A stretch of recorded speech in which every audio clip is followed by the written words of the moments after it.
ఇప్పుడే జీ5 app download చేయండి. చూడండి మీ ఫేవరెట్ టీవీ షోస్ ఎప్పుడైనా ఎక్కడైనా. నాకు డబ్బుతో పనేముందండి.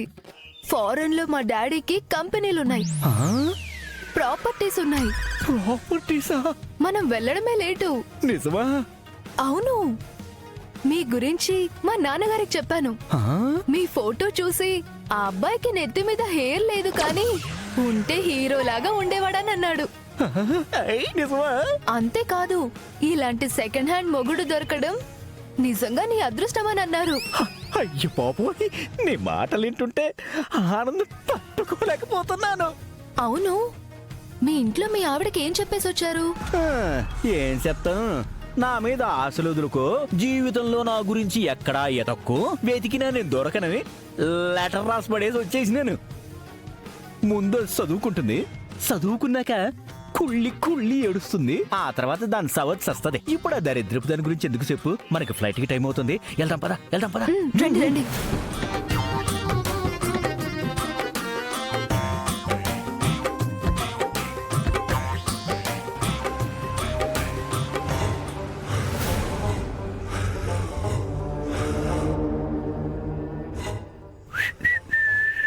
వామ్మో వామ్మో వామ్మో, గీ లీలాకృష్ణగాడు మామూలుడు కాదు.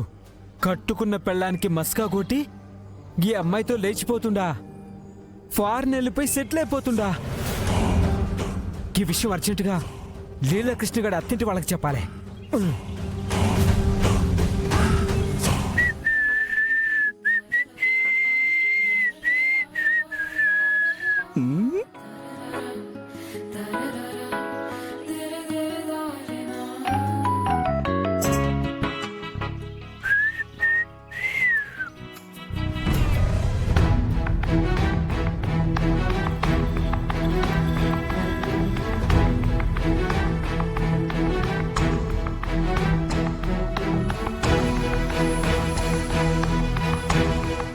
అమ్మ మైథిలి, ఆయన రాసిన లెటర్ నిజమో అబద్ధమో నాకు తెలీదు. ఆయన ఎక్కడికి వెళ్ళాడో కూడా తెలీదు. ఒకవేళ వెళితే వస్తాడో రాడో కూడా తెలీదు. నా జీవితం ఏంటమ్మా ఇలా అగమ్య గోచరంగా తయారైంది? అమ్మా, నువ్వేమీ బాధపడకమ్మా. నా సిక్స్త్ సెన్స్ చెప్తుంది లీలాకృష్ణ గారు ఎక్కడున్నా తిరిగి వస్తారని. ఆయన బుద్ధి ఏంటో తెలిసిన నా అంతరాత్మ చెప్తుందమ్మా ఆ లెటర్ నిజమని, ఆయన ఎప్పటికీ తిరిగి రాడు అని. అమ్మా ప్లీజ్ అమ్మా, నువ్వు నమ్మకాన్ని కోల్పోవద్దు. ఖచ్చితంగా ఆయన తిరిగి వస్తారు. అమ్మా ఊరుకో అమ్మా, బాధపడుకో. నమస్తే అండి. నమస్కారం. ఏంటి మైథిలి, ఇందాక ఏవో పెద్ద పెద్ద డైలాగులు చెప్పావు. ఈ లెటర్ అబద్ధం, ఖచ్చితంగా లీలాకృష్ణ అన్నయ్య తిరిగొస్తాడని ఏవేవో చెప్పావు కదా. మరి ఇప్పటిదాకా రాలేదే? వస్తారు అత్తయ్య గారు, ఖచ్చితంగా వస్తారు. ఏమొస్తారో ఏమో. చుట్టాలు, బంధువులు, స్నేహితులు అందరూ వస్తున్నారు. మీ అల్లుడు ఎక్కడా అంటే సమాధానం చెప్పలేక నా తల కొట్టేసినట్టు అవుతుంది. అవునమ్మా, శుభమా అని పెళ్లి రోజునే జానకమ్మ గారి అల్లుడు వాళ్ల కూతుర్ని వదిలిపెట్టి వెళ్లిపోయాడంట అని నలుగురికి తెలిస్తే అంతకంటే ఘోరమైన అవమానం మరొకటి ఉండదమ్మా. సమాజంలో తలెత్తుకొని తిరగలేం. మీరేం బాధపడకండి తాతయ్య. మావయ్య ఎక్కడున్నా వెతికి తెచ్చే బాధ్యత నాది. నన్ను నమ్మండి. ఉత్తమ్, నమ్మకాలతో పరువు ప్రతిష్టలు నిలబడవు, కేవలం సాక్ష్యాలతో నిలబడతాయి. బాబా ఇంటి నుంచి వెళ్లిపోయాడు అన్నది నిజం. ఆ నిజం నలుగురికి తెలిసిందంటే మన ఇంటి పరువు గంగపాలవుతున్నట్టే. ఏమండి, పెళ్లి రోజు అన్నారు, పెళ్లి కూతురు ఇక్కడే ఉంది, మరి పెళ్లి కొడుకు కనిపించట్లేదేంటి?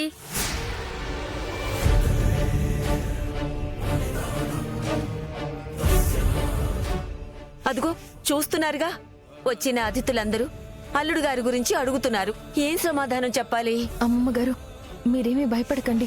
కాసేపట్లో లీలాకృష్ణ గారు వస్తారు.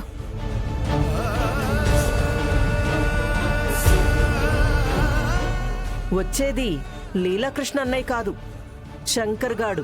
ఒక్కసారి అటు చూడండి. జానకమ్మ గారు మీ అల్లుడు లీలాకృష్ణ కొంప ముంచేసిండు. పెట్టే పేడ సర్దుకొని వేరే అమ్మాయితో వెళ్ళిపోయిండు.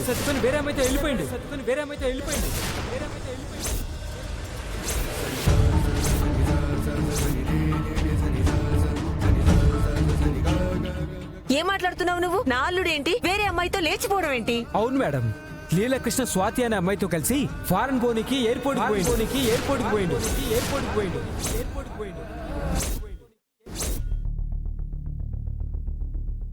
కదంతా నా కల్లారా చూసినా నా చెవులారా ఇన్నా అని నిజమే చెప్తున్నా మేడం. పిచ్చి పిచ్చిగా ఉందా నీకు? లీలాకృష్ణ గారేంటి వేరే అమ్మాయితో లేచిపోవడం ఏంటి? అయినా నీలాంటి పనికి మాలిన వాళ్ళ మాటలు మేము అస్సలు నమ్మం. ముందు బయటికి పో. ఏంది, నా మాట మీద నమ్మకం లేదా?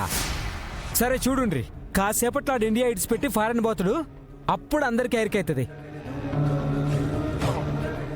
ఈ శంకర్ గాడి మాట పక్కా నిజమని. శంకర్, మా ఆయన స్వాతి ఇద్దరూ కలిసి కారులో వెళ్ళడం నువ్వు నిజంగా చూసావా? అరే, అబద్ధం చెప్పాల్సిన అవసరం నాకేంది మేడం? చూసినాను కాబట్టే చెప్తున్నా. నమ్మితే నమ్మురి, లేకపోతే లేదు.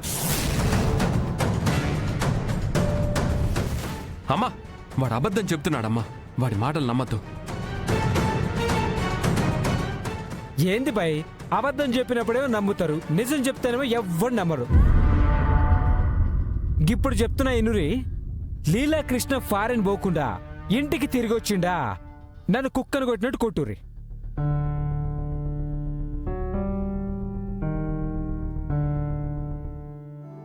విన్నావా? విన్నావా? అంత ధైర్యంగా, అంత నమ్మకంగా చెప్తున్నాడంటే మీ అల్లుడు నాకు ద్రోహం చేసి వేరే అమ్మాయితో వెళ్ళిపోయినట్టే కదా. నా జీవితాన్ని సర్వనాశనం చేసినట్టే కదా. అవును శుభప్రద, అల్లుడు గారింత పని చేస్తారని నేనస్సలు ఊహించలేదు. అసలు తనకి ఏం తక్కువ చేశామని ఇంత పని చేశారు? ఇంటి అల్లుడుగా వచ్చినా కన్న కొడుకు కంటే ఎక్కువగా ఆదరించాను. అతన్ని నమ్మి కోట్ల రూపాయల ఆస్తిని అప్పగించాను. అతను కోరింది ఏదీ కాదనకుండా ఇచ్చాను. అంతలా ప్రేమించి అభిమానించిన మన కుటుంబానికి ద్రోహం చేయడానికి అతనికి మనసెలా వచ్చింది? అమ్మా, ఇలా నమ్మించి వంచన చేసిన వాడిని అస్సలు వదిలిపెట్టనమ్మా. వాడు ఫారెన్లో కాదు కదా, ప్రపంచంలో ఏ మూలున్నా ఈడ్చుకుని వస్తానమ్మా. వాడి మీద కేసు పెట్టించి వాడిని జైలుకి పంపిస్తాను. అమ్మా, ఈ శంకర్ గాడి మాటలు విని మీరు అనవసరంగా ఆవేశపడుతున్నారు. లీలాకృష్ణ గారు మీకు ఎప్పటికీ ద్రోహం చేయరు. మిమ్మల్ని వదిలి ఎక్కడికి పోరమ్మా. అవునమ్మా, చూస్తూ ఉండు, సరిగ్గా ఇంకో 10 నిమిషాల్లో మావయ్య వచ్చేస్తాడు.